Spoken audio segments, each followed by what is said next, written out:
Next question. The sides of a rectangular garden are ইমান বুলি কৈছে. Find the perimeter of a square garden which has the same area as that of the rectangular garden. Okay. So প্ৰথমতে rectangular garden আমাক দিয়া আছে মানে ultimately rectangle দিয়া আছে. Rectangular length টো হৈছে 36, sorry.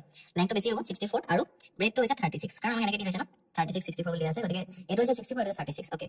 তেতিয়া ইহঁতৰ এৰিয়া কি হ'ব? মানে এই rectangular এৰিয়া কি হ'ব? Length into breadth তাৰ মানে 64 into 36. এটা আমি এনেকৈ ৰাখি দিলো. Okay.